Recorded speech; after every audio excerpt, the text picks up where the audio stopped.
सोनापुर एक सुंदर सा गांव था, जहां की सुबह आमतौर पर पक्षियों के चहचहाने से होती थी। उसी गांव के चौक पर माधव अपनी रेड़ी को जोर लगाकर धक्का दे रहा था, जिस पर केवल पत्ता गोभियों का ढेर लगा था। सूरज सिर पर था और माधव के चेहरे पर निराशा। गोभी ले लो, ताजी पत्ता गोभी ले लो। तभी एक काकी उसके पास आई और कहा, अरे माधव, कल भी तो गोभी ही लाया था। क्या तेरे खेत में इसके अलावा और कुछ नहीं उगता? घर में सब अब गोभी देखकर मुंह बनाने लगे हैं। क्या करूं काकी, खेत में फसल ही यही हुई है। बहुत सस्ती दे रहा हूँ, 2 किलो ले लो। नहीं रे बेटा, मुफ्त में भी देगा तो कोई नहीं खाएगा। कुछ नया लाए तो बता देना। सबको कुछ नया चाहिए, पर नया लाने के लिए पैसे कहाँ से आएंगे? अगर आज ये गोभी नहीं बिकी तो कल का चूल्हा भी नहीं जल पाएगा। माधव वहीं सड़क किनारे बैठ गया। तभी उसका पुराना दोस्त सोमू वहां से गुजरा। क्या हुआ माधव, आज फिर गोभी का ढेर घर ले जा रहा है? हाँ सोमू, कोई भी इसे खरीदने को तैयार नहीं है। सब इन पत्ता गोभी से पक गए हैं। समझ नहीं आता इन पत्ता गोभियों का क्या करूं। भाई तूने शहर में कुछ समय उस दुकान पर काम किया था ना, जहां लोग इसी गोभी को बारीक काट कर कुछ सफेद पोटली जैसा बनाते थे। क्या नाम था उसका? मोमोस? हाँ सोमू, वो लोग पत्ता गोभी का ही इस्तेमाल करते थे। सोमू की बात माधव के दिमाग में घर कर गई थी। उस शाम माधव घर लौटा तो उसके मन में एक ही धुन सवार थी। उसने अपनी बची हुई सबसे अच्छी पत्ता गोभी उठाई और उसे बारीक काटना शुरू किया। अगर मैं इन गोभियों को फेंकने के बजाय इनका रूप बदल दूं तो शायद बात बन जाए। मैदा घर में थोड़ा पड़ा ही है। वो रसोई में मसालों के साथ कुछ प्रयोग करने लगा। खुशबू फैलने लगी तो उसका पड़ोसी करीम चाचा अंदर आए। माधव मियाँ, ये कैसी खुशबू आ रही है? आज क्या कोई दावत की तैयारी है? आइए चाचा, दावत तो नहीं पर एक कोशिश कर रहा हूँ। ये देखिए, मैंने इन गोभियों को मसालों के साथ पकाकर इस मैदे की लोई में भर दिया है। अरे ये तो छोटी छोटी सफेद पोटलियां लग रही हैं। इन्हें तेल में तलोगे क्या? नहीं चाचा, इन्हें बस भाप में पकाऊंगा। ये बिना तेल का खाना होगा, जो गांव वालों के लिए बिल्कुल नया होगा। बिना तेल का? क्या लोग खाएंगे? यहाँ तो सबको तला भुना पसंद है। स्वाद अच्छा हुआ तो सब खाएंगे चाचा। बस दुआ कीजिए कि ये भाप में ठीक से पक जाए। कल सुबह गांव के चौराहे पर मैं इसी का ठेला लगाऊंगा। हिम्मत तो बड़ी है तेरी। चल ये पक जाए तो एक मुझे भी चखाना। अगली सुबह सूरज की पहली किरण के साथ ही माधव गांव के चौराहे पर पहुंच गया था। उसने अपनी रेड़ी के एक तरफ कटी हुई पत्ता गोभी रखी थी और दूसरी तरफ पीतल के एक बड़े बर्तन से भाप निकल रही थी। गांव के लोग जो रोज माधव को गोभी बेचते देखते थे, आज रुक रुक कर उसे ताकने लगे। तभी गांव का हलवाई बनवारी उसके ठेले पर आया और कहने लगा, अरे माधव, आज तेरा ये पत्ता गोभी का ठेला बड़ा चमक रहा है। ये बड़े बर्तन में क्या उबाल रहा है भाई? सुबह सुबह चाय बना रहा है क्या? नहीं बनवारी भाई, ये चाय नहीं है, इसे मोमोस कहते हैं। शहर का बड़ा मशहूर नाश्ता है। आज पहली बार अपने गांव में लाया हूँ। मो क्या? नाम तो बड़ा अजीब है, पर खुशबू बड़ी सौंधी आ रही है। इसमें डाला क्या है? वही अपनी ताजी पत्ता गोभी है भाई, बस बनाने का अंदाज नया है। ये देखिए, साथ में ये लाल चटनी भी है। तभी गांव का एक बुजुर्ग उसके पास आया और उसने कहा, बेटा, ये दिखने में तो बड़ा कोमल लग रहा है। क्या ये बुजुर्गों के खाने लायक है? मेरे दांत अब सख्त चीजें नहीं चबा पाते। बाबा, ये तो मुंह में जाते ही घुल जाएगा। ये भाप में पका है, बिल्कुल रूई जैसा नरम। आप बस एक बार जरा सा चक्कर देखिए। बुजुर्ग ने एक छोटा सा टुकड़ा चखा। पूरा चौराहा शांत हो गया। सब बुजुर्ग के चेहरे के भाव देख रहे थे। जैसे ही बुजुर्ग ने मोमोज का टुकड़ा चबाया, उनके चेहरे पर एक बड़ी सी मुस्कान फैल गई। माधव ने उन्हें थोड़ी और लाल चटनी दी। देखते ही देखते वहां मौजूद दूसरे लोग भी अपनी बारी का इंतजार करने लगे। वाह माधव, ये तो वाकई कमाल की चीज है। इतना नरम और जायकेदार, और ये लाल चटनी, इसने तो सोई हुई जुबान को जगा दिया। तभी वहां माधव का दोस्त सोमू भी आ जाता है। माधव, मुझे भी एक प्लेट दे भाई। कल तो तू बड़ा परेशान था और आज तूने यहाँ कमाल कर दिया। अब जल्दी जल्दी इसका स्वाद सबको चखा दे, लोग इंतजार कर रहे हैं। हाँ सोमू, सबको दूंगा, पर ध्यान रखना, चटनी थोड़ी तीखी है, संभल कर खाना। अरे माधव, तीखा ही तो असली मजा है। शहर में लोग क्या वाकई रोज यही खाते हैं? मुझे तो लगता था वहाँ के लोग बस महंगा खाना जानते हैं। हाँ काका, शहर में तो इसे खाने के लिए लंबी लाइनें लगती हैं। मैंने सोचा जब हमारे खेत में इतनी अच्छी गोभी होती है तो हम गांव वालों को ये स्वाद क्यों ना मिले। भाई माधव, तूने तो मेरी मिठाई की दुकान के सामने रौनक लगा दी। एक प्लेट मेरे लिए भी लगा। देखूं तो सही, इस पत्ता गोभी के नए अवतार में ऐसा क्या जादू है। दोपहर होते होते माधव की सारी पत्ता गोभी खत्म हो गई थी, लेकिन सब्जी के रूप में नहीं बल्कि मोमोज के रूप में। माधव ने आज पहली बार अपने हाथ में इतने पैसे देखे थे। उसकी आंखों में खुशी के आंसू थे और मन में एक नया हौसला। उसे समझ आ गया था कि मेहनत और नयापन कभी बेकार नहीं जाता। जिसके बाद अगले कुछ दिनों तक माधव का काम तेजी से चल पड़ा। अब लोग सुबह से ही माधव के आने का इंतजार करने लगे थे। लेकिन जैसे जैसे काम बढ़ा, माधव के पास संसाधनों की कमी होने लगी।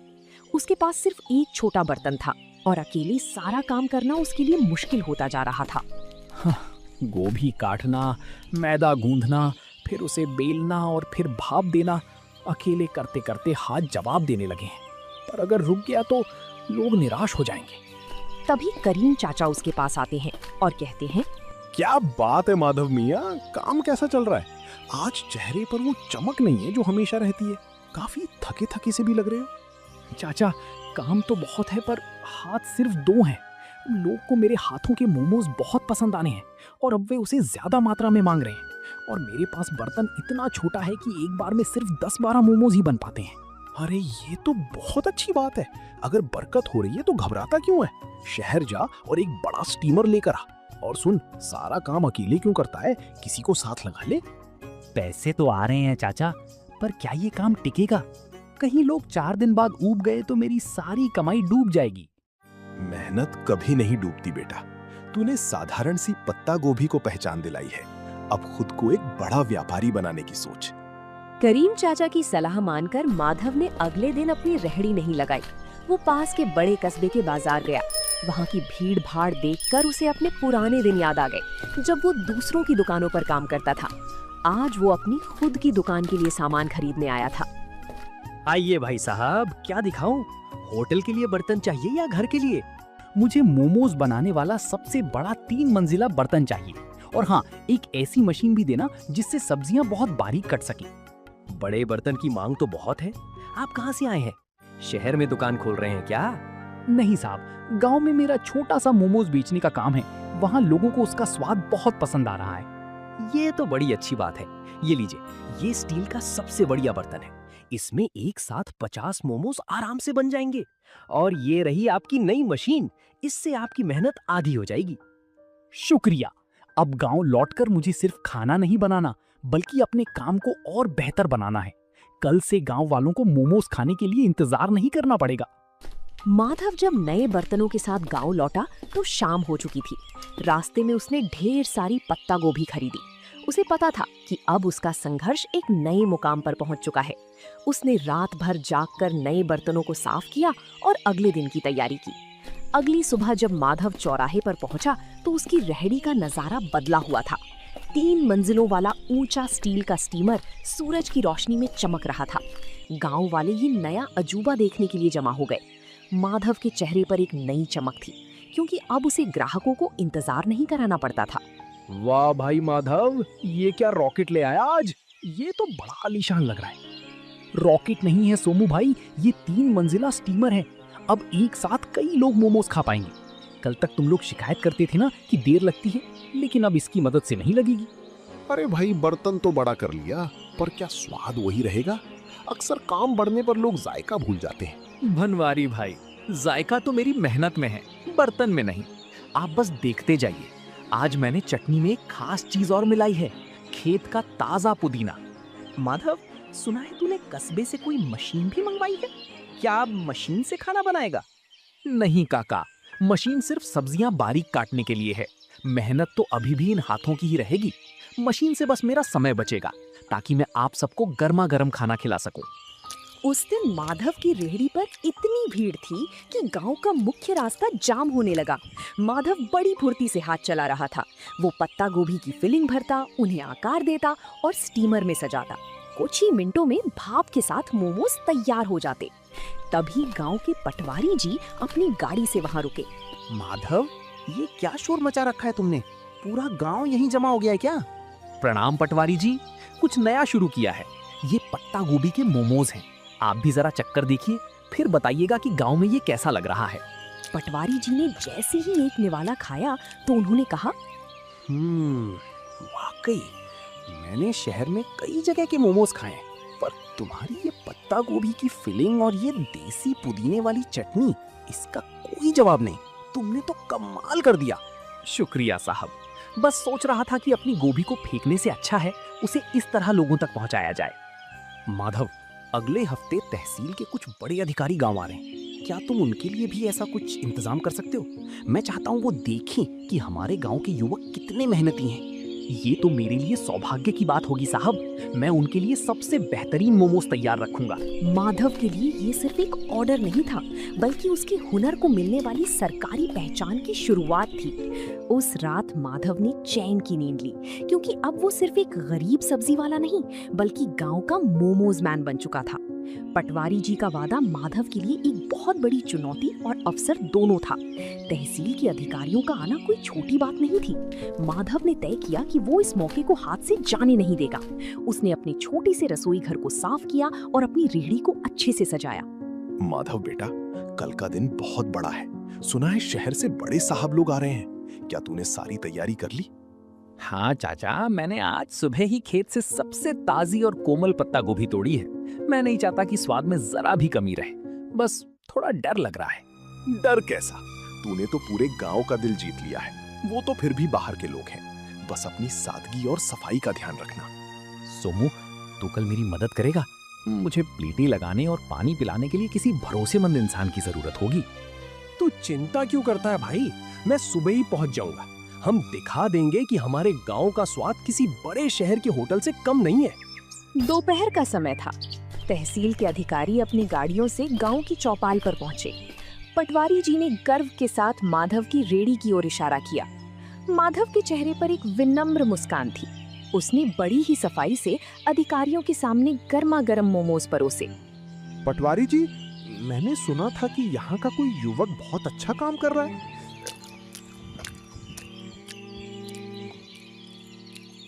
अरे ये तो वाकई लाजवाब है। इतना हल्का और इतना शुद्ध स्वाद। शुक्रिया साहब, ये सब मेरे खेत की पत्ता गोभी का कमाल है। मैंने इसमें कोई बनावटी मसाला नहीं डाला है। हैरानी की बात तो ये है कि गांव के माहौल में तुमने इतनी सफाई और हाइजीन का ध्यान रखा है। तुम्हारा ये तरीका वाकई काबिले तारीफ है। माधव, क्या तुम कभी शहर आकर अपना स्टॉल लगाना चाहोगे? वहां तुम्हें और भी बड़ा बाजार मिल सकता है। साहब, शहर में तो बहुत लोग हैं। मैं चाहता हूँ कि मेरे गांव के लोगों को यहीं पर अच्छी और नई चीजें खाने को मिले। मैं यहीं रहकर अपने काम को बड़ा बनाना चाहता हूँ। बहुत खूब, तुम्हारी ये सोच देखकर अच्छा लगा। हम तुम्हारी मदद करेंगे ताकि तुम एक छोटी सी पक्की दुकान खोल सको। हमें ऐसे ही मेहनती युवाओं की जरूरत है। अधिकारियों ने न केवल पेट भर खाया, बल्कि जाते समय माधव की काफी तारीफ भी की। उस दिन माधव को समझ आया कि सफलता के लिए गांव छोड़ना जरूरी नहीं, बल्कि अपनी जगह रहकर कुछ अलग करना जरूरी है। अधिकारियों की मदद और अपनी मेहनत की कमाई से माधव ने आखिरकार गांव के मुख्य चौराहे पर एक छोटी सी पक्की दुकान किराए पर ले ली। अब उसे धूप और बारिश में रेहड़ी खड़ी करने की चिंता नहीं थी। उसने अपनी दुकान का नाम रखा माधव का देसी जायका। दुकान की दीवारों पर उसने खेत और गांव के सुंदर चित्र बनवाए थे। अरे भाई माधव, अब तो तू सेठ बन गया। इतनी सुंदर दुकान और वो भी गांव के सबसे मुख्य मोड़ पर। अब तो हमें बैठने के लिए कुर्सियां भी मिलेंगी। सेठ नहीं बनवारी भाई, बस आप सबका प्यार है। दुकान पक्की हो गई है तो क्या हुआ, स्वाद तो आज भी वही मिट्टी से जुड़ा रहेगा। आइए, आज उद्घाटन के दिन पहली प्लेट आप ही के नाम। माधव मियाँ, देख रहे हो, जहाँ तू कभी गोभी का ढेर लेकर उदास बैठा रहता था, आज वहाँ तेरे नाम की धूम मची है। मैंने कहा था ना, गोभी को पहचान तूने दी है। चाचा, ये सब आपकी बातों का ही असर है। अब मैंने सोचा है कि मैं गांव के 2 और बेरोजगार युवकों को यहाँ काम पर रखूंगा। उन्हें मैं खुद ट्रेनिंग दूंगा ताकि वो भी अपना हाथ साफ कर सकें। बहुत नेक ख्याल है बेटा। तरक्की वही है जो सबको साथ लेकर चले। वक्त बीतता गया और माधव की दुकान अब केवल सोनापुर ही नहीं बल्कि आसपास के 10 गांवों में मशहूर हो गई। लोग दूर दूर से उसके पत्ता गोभी मोमोज खाने आने लगे। माधव ने कभी अपनी गुणवत्ता से समझौता नहीं किया। वो आज भी रोज सुबह अपने खेत से ताजी गोभी खुद तोड़कर लाता था। माधव भाई, आज तो शहर से भी कुछ लोग आए थे। कह रहे थे कि सोशल मीडिया पर तुम्हारी दुकान की बड़ी चर्चा है। अब तो तुम्हें शहर में भी ब्रांच खोल लेनी चाहिए। सोमू, शहर की चकाचौंध अपनी जगह है, पर जो सुकून इस गांव की हवा और अपनों के बीच काम करने में है वो कहीं नहीं। मेरा मकसद सिर्फ पैसा कमाना नहीं था, बल्कि अपनी मेहनत को एक नई दिशा देना था। तुमने वाकई साबित कर दिया कि अगर इरादा पक्का हो तो एक गरीब सब्जी बेचने वाला भी अपने हुनर से तकदीर बदल सकता है। मेहनत का कोई विकल्प नहीं होता सोमू। आज जब मैं पीछे मुड़कर उन पत्ता गोभी से भरी रेहड़ियों को देखता हूँ तो मुझे गर्व होता है कि मैंने हार नहीं मानी। तो दोस्तों, आप लोगों को ये कहानी कैसी लगी कमेंट करके जरूर बताएं और ऐसी कहानियों को देखने के लिए वीडियो को लाइक करें और चैनल को सब्सक्राइब करें।